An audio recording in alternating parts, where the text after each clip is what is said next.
Smiley from the Energy Boutique with your energy forecast for Monday, April 4th. So the moon will be moving out of Taurus and will be moving into Gemini energy.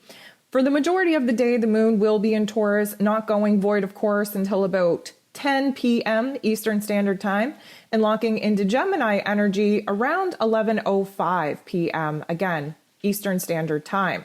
So, that's a very short window later on in the evening where things are going to get a little bit bumpy. Things are going to get a little bit uncertain. We'll likely have a lot of mental energy built up and maybe even a little bit of agitation or anxiety towards the end of the day. But first, we do get the bulk of the day with the moon in Taurus, again, providing us a little bit of earth, a little bit of stability, really helping us to connect with our physical senses, our physical realm, our physical circumstances. The moon in Taurus is going to definitely provide us with a little bit of an emotional roller coaster here today, that we have to be thankful that we are having this grounding energy, this earth energy in Taurus to kind of help us out. This particular energy is going to kind of give us a little bit of perspective on some of the changes that we are aligning with, that we know we have to make, that we're not ready to make as of just yet. Again, as we talked about in the ascension forecast, we see some major changes, major shifts coming towards the end of the week. But this beginning of the week is for us to kind of get our heart and head on the same page. There are 12 different aspects taking place here today, and 9 of them involve this moon. The moon rules over Mondays. It's Moon Day, therefore kind of emotional, kind of a little bit heavy, kind of a little bit weighted. Now, for many of you, you're going to say, well, you're going to talk about the 4-4 portal? Well, okay, here, I'm talking about it. Do I necessarily believe that each portal, every time that we have the numbers line up, that this is some kind of magical hocus pocus? No, I don't. There are very few actual numerological portals that align with the cosmos, that open up a channel from the higher realms. So what I will say to you is that it can't hurt. When we focus on numerology and we think that numerology has a little bit of magic to add, it never hurts. But realistically speaking, not all numerological portals are actual portals to the cosmos, not actual paths to the higher realms that bring in different light codes. So yes, today is 4-4. We can celebrate that if you want to talk about the numerological value of that. 4 is about foundations, and that's what we're currently building. Coming into April, if you haven't listened to your April energy forecast of yet, April brings us the number 4. And we are getting down to the nitty-gritty in this very small window of opportunity before we enter into retrograde season and eclipse season to start building the cornerstones of the foundation that we're going to need to rely on and build off of for not only the year to come, but for years to come. So the 4-4 energy is definitely grounding us out, showing us what it is that actually needs to be built in our lives. We're in the year of number 6, so we are perfecting the skills and the talents that are needed in order to actually have a strong foundation under our feet to support us in our daily tasks and chores. And of course, give us that strong foundation to build our new dreams off of. So today is Venus's last day in Aquarius. So as we've been exploring, anytime that we are kind of moving towards a planet, moving out of one energy and into another, we get a little bit intense. We feel that pressurized system. We have an obligation to kind of reflect back on Venus's time in Aquarius in order to absorb the life lessons. So let's talk about that for just 1 second before we get into the nitty-gritty of the aspects here today. Venus was in a retrograde coming into this year. She was in Capricorn. It was a time for her to be humbled in the underworld, stripping down her ego, getting very real with herself on the power exchanges in her personal relationships, in her own worth, in her own value. And she had some really, really deep epiphanies. Of course, she came out of the retrograde. She was still in her unconscious slumber. On the 16th of February, her and Mars, the feminine and masculine divine energies, met up under the full moon in Leo, the heart and soul of the zodiac. and they conjunct, they sat next to one another.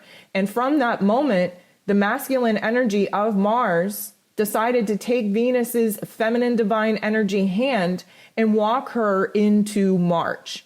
Coming into March, they both conjuncted, they were both together, they both acted as a team, they both entered into Aquarian energy.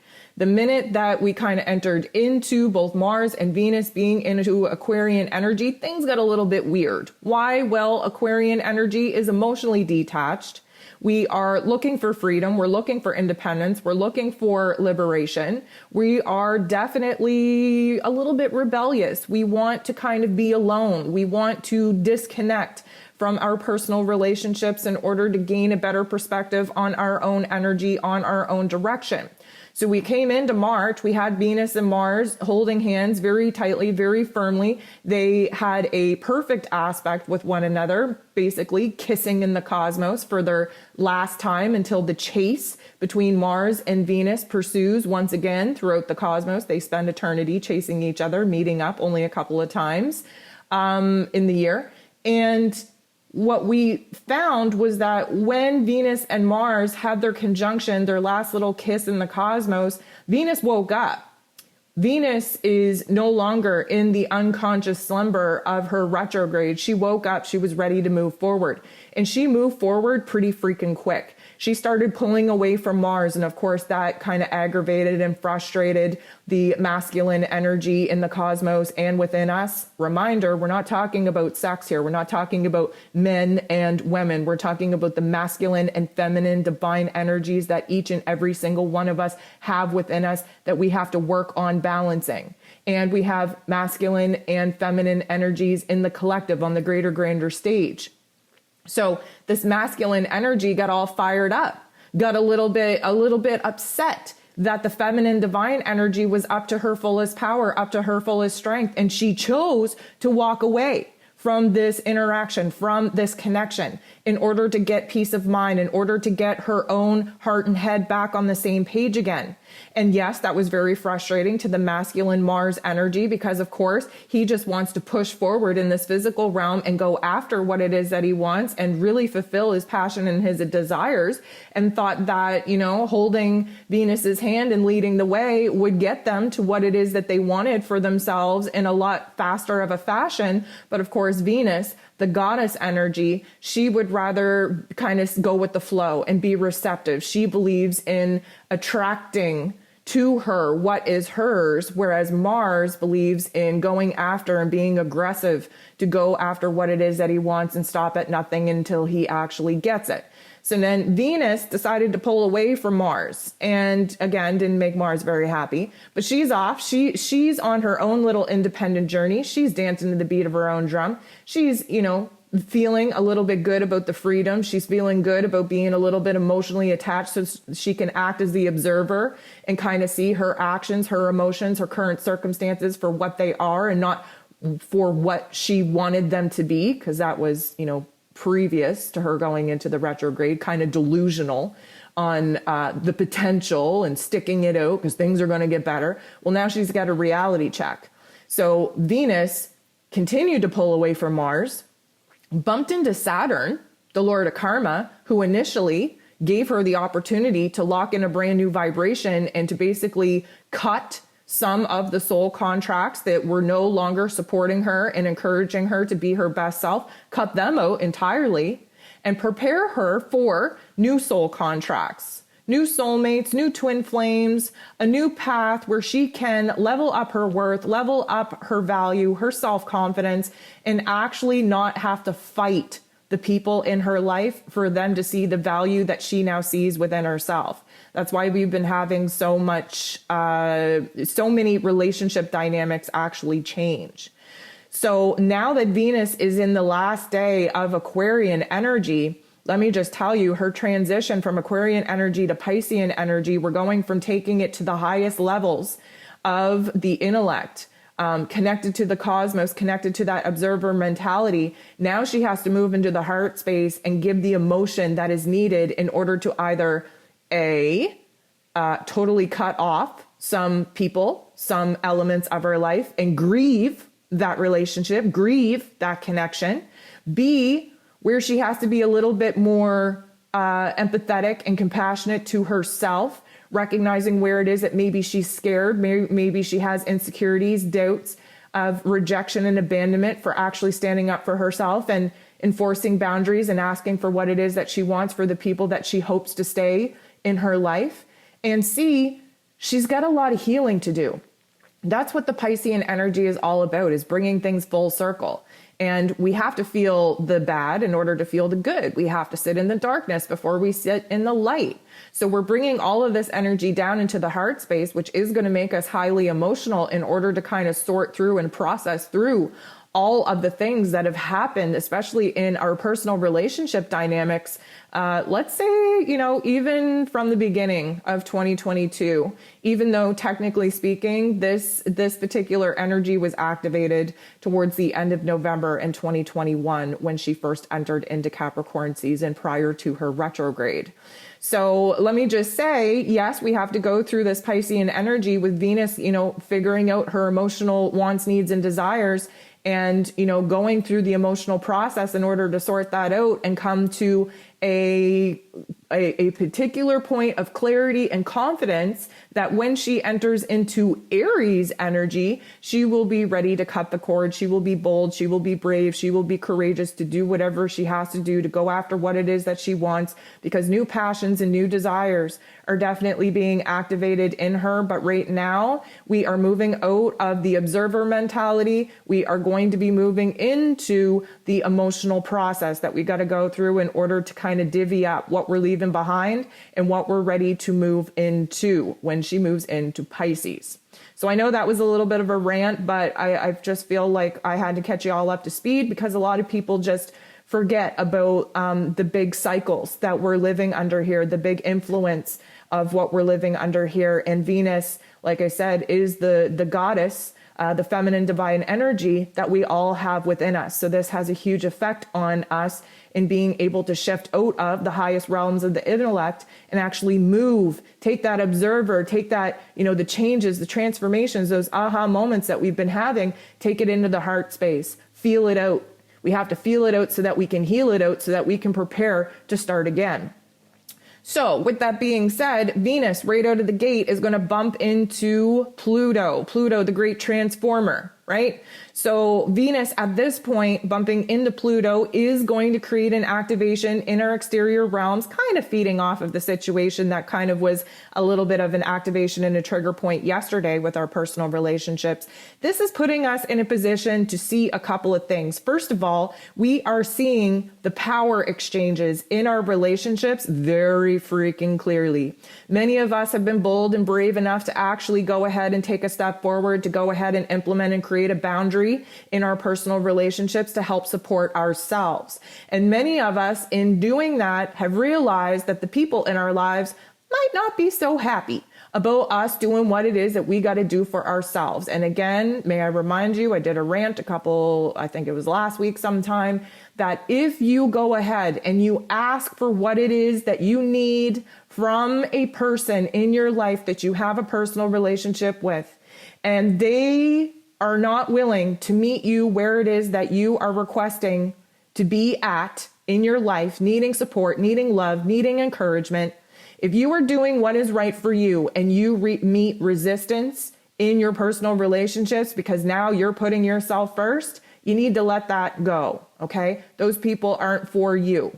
And what we're finding is that we're having some backlash, we're having some conflict.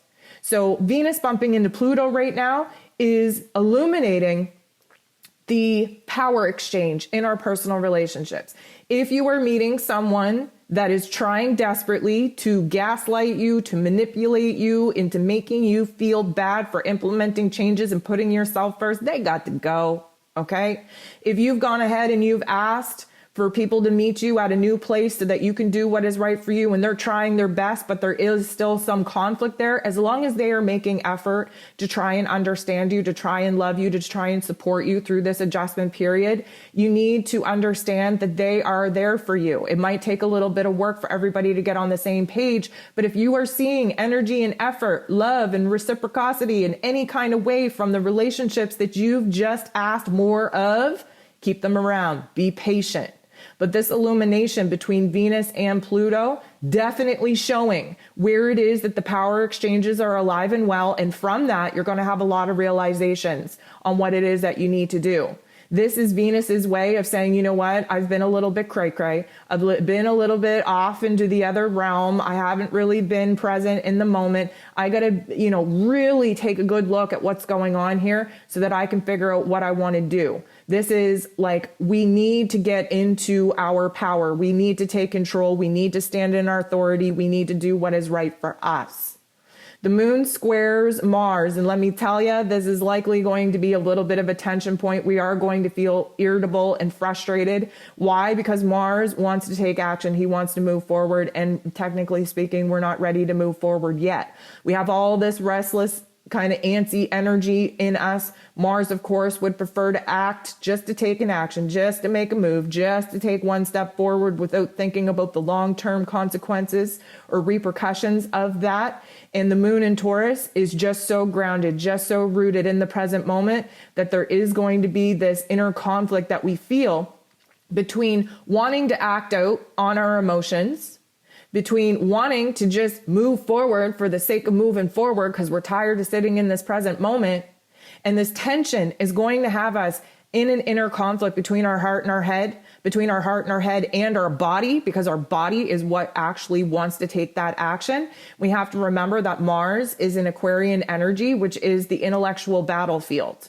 Mars would prefer to be on the physical battlefield, but being an Aquarius energy, we're having sporadic thoughts, we're having sporadic bursts of energy. This is why, anger, frustration, rage can peak out of nowheres. And because the moon in Taurus just wants us to stick to what is old, tried, tested, and true, we are having a conflict because Mars in Aquarius just wants to try new things, wants to improve the process here. So we are going to feel this inner dialogue, this inner energy really kind of put us at a meet point where we have to realize within ourselves that, yes, okay, we want to take action, we want to move forward. It's not the appropriate time to do so, but let's think about the strategy of the moves that we want to make when we're given the support to go ahead and do that.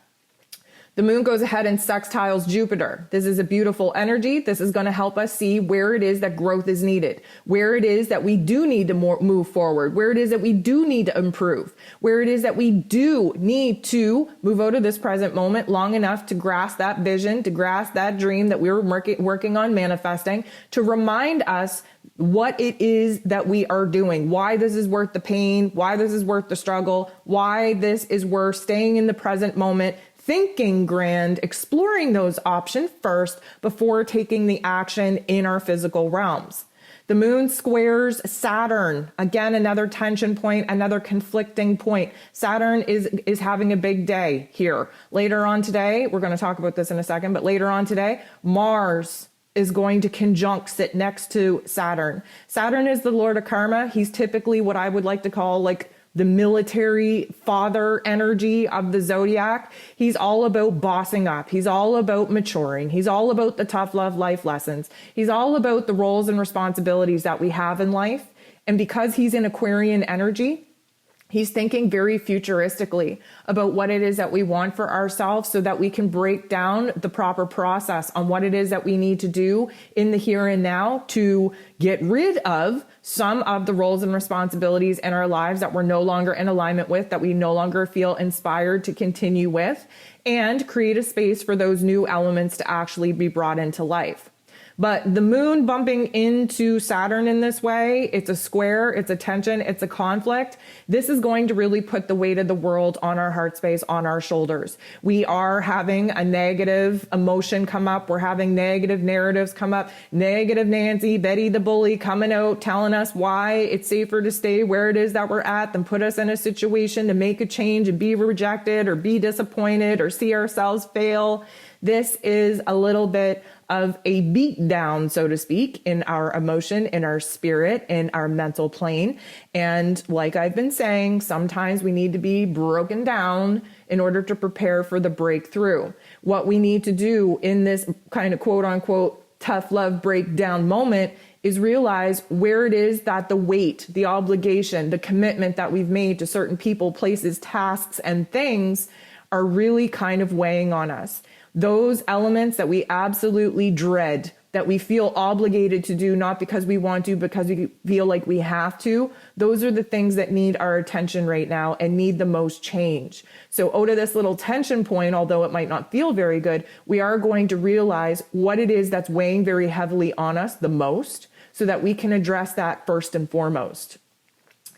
The moon goes ahead and conjuncts the true node. Now, this is both a beautiful thing and a uncomfortable thing. Why? Because we've had some realizations as of right now that require us to revise, re-edit how it is that we actually feel about some of the situations that have already transpired. So it's almost like we're looking back at our struggle, at our challenges, and now, because we have a fresh set of eyes, we're seeing things differently. And when we see things differently, it alters, it changes our vibration and frequency in the present moment.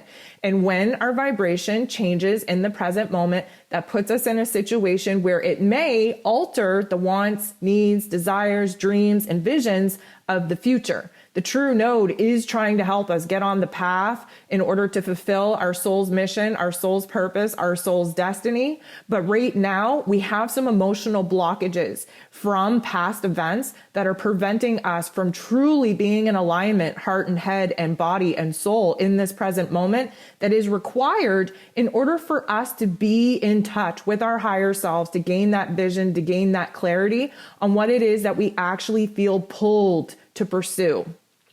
The moon sextiles Neptune. This is a beautiful energy for us to get in touch with our higher selves, to let our intuition lead, for the dream that we now have to remind us on why this particular struggle, this particular healing journey is worth it. If we can actually do the work that is required of us in the here and now, and we are going to be gifted with the blessings, with the prayers, with the rewards that we are 100% craving at the moment, then this is what we need to do. We need to boss up. We need to get down to the nitty gritty. We have to understand that the pain and the struggle, the situations that we've just gone through were divinely scripted. Right? This is a soul contract. Even if it ended badly, it's a soul contract. It taught us something. It's putting us in a situation where we have to kind of think outside of the parameters in which we've been operating in order to be the version of ourselves that we need to be to accept the kind of blessings, prayers, and rewards that we've been praying for. Many of us are not in the situation that we need to be in order to live the reality in which we currently desire.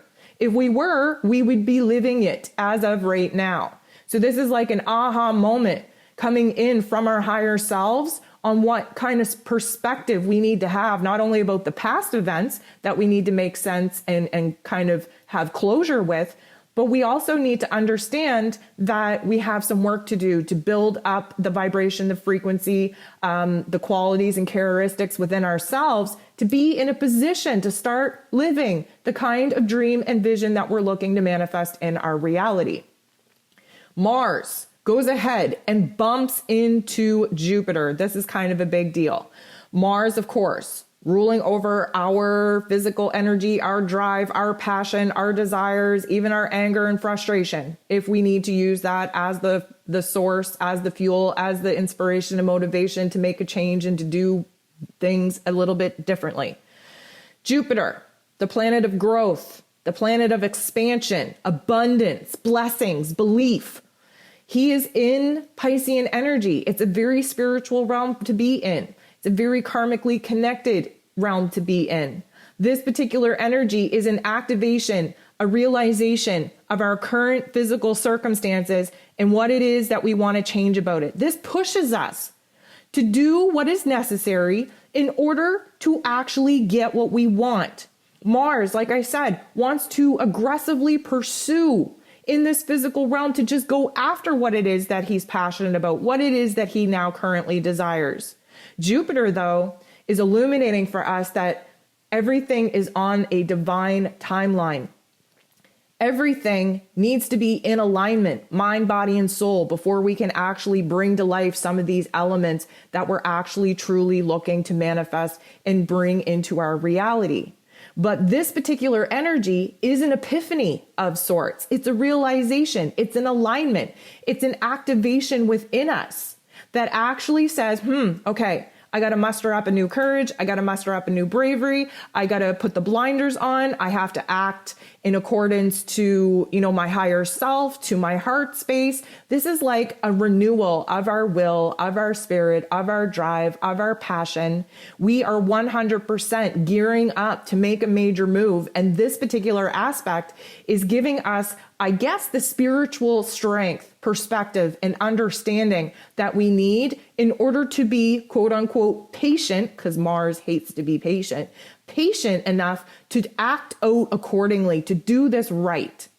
Now, the moon is going to bump into Chiron, and this is where we start kind of speaking fear into our dreams that we just had. This is where we start getting insecure, where we recognize the greatest wounds that are currently blocking us from actually making the changes in our life. And that's okay. We need to realize our blockages. We need to realize our weaknesses. We need to realize the challenges that we're currently being faced in order to recognize where the dark force agenda is trying to prevent us from launching into the new level, into the new soul contracts, into the new reality that we actually have for ourselves. Because of course, that requires us to be a better version of ourselves, a higher vibration, a higher frequency. And that's the last thing that the dark force agenda wants, is for us to awaken to the next level of our power.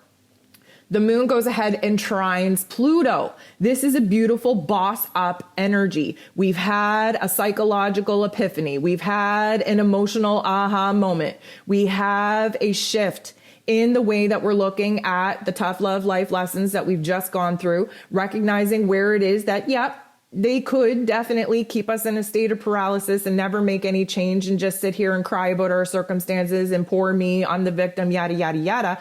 Or we could use that as a good fuel, a good motivating factor, inspiration to push us into our power, to boss up, to take control, to get our thoughts in order, to get our emotions in order. We cannot change the elements of the past, but we sure as hell can change the elements of the present moment and of the future. But we have to think that we are in control. We have to realize that we are the writers, are the producers, are the actors, are the script writers of our own reality.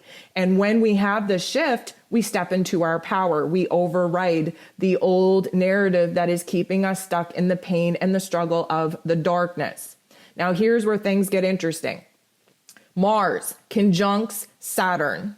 Now, typically speaking and historically speaking, a lot of not so nice things have happened on the global stage anytime Mars and Saturn comes together. Mars and Saturn were like the two key factors, I guess, let's say, back in March of 2020 when we had this great awakening, when all of these planets were conjunct in Capricorn and this pandemic kicked off. Mars, of course, the god of war. Saturn, of course, the lord of karma. And the Lord of Karma has rules and roles and responsibilities. Again, the military action father. Mars, the god of war, just wants to fight. He just wants to push through whatever challenges and obstacles face him in order to get to his end goal. So what we have happening here, first of all, on the global scale, you're going to see a lot of aggression. You're going to see a lot of, festering, if you will, of authority trying to keep people in order. I'm not even going to talk about that W word because I don't live in that reality. That is non-existent to me. But we're still playing on the earthly battlefield here. So you might see a dramatic shift in circumstances with that whole W word going over in other parts of the world. This is going to be, I'm going to say, a drive, a power struggle. This is going to be individually for us. This is pushing us into bossing up and actually taking control over ourselves, over our emotions, over our actions. This will have us concentrating on a brand new will, a brand new determination, a brand new direction. This will have us looking at the logical, practical way of going about stepping into brand new roles and responsibilities. Now, it does feel heavy. It does feel weighted. We do have a new position emerging for us to step into, karmically speaking. This is connected to the new soul contracts that are being initiated for us. We might feel trapped. We might feel confined. We might feel the weight of the world on us, but there is a strong sense of purpose and meaning and direction that will come in. This is going to be a major reality check where it is that we have to get a grip on our tempers, on our anger, on even our enthusiasm, because sometimes enthusiasm can take you and steer you off in a direction that if you don't have the right kind of floor plans laid out for you, you're just wasting time and energy. This is going to illuminate for us where it is that we are running up against blockages and obstacles, but where it is that we need to pace ourselves. And again, Aries season is a time to learn energy management. So this is a pretty big deal. This is a pretty big energy for us to kind of feel the weight of the world, the roles and responsibilities, the commitments, the obligations that we are karmically tied to kind of present themselves for us. And instead of whining and crying about it, now we have to figure out where it is that we're going to unleash our inner spiritual warrior in order to rise to the occasion and actually fulfill the karmic obligations, the roles and responsibilities that our higher self signed up for. The moon squares Venus right after this, like literally within a minute of this particular aspect in conjunction. And of course, the moon squaring Venus is a tension point. It puts us at odds with what it is that we actually need. So now we have this realization that we got to boss up, that we have to move forward, that we have to, put our big girl panties on and actually like do the thing that we're karmically committed and obligated to do. But now Venus, of course, she's in her moment of crisis because this is her last aspect in Aquarian energy. And it's almost like, oh my God, now I'm going to have to come back down to earth. Now I'm going to actually have to make the moves. Now I'm actually going to have to boss up. Now I can't just sit around and cry, poor me. I'm actually going to have to take control over my own worth, over my own value, over my relationships, over, the emotional instability that I've been experiencing. Now it's on me. And this is why some people would prefer to live in victimhood, because once you realize that you are accountable and responsible for your own actions, then it's on you. The reality that you're living is on you. And that can be a very scary thing for a lot of people.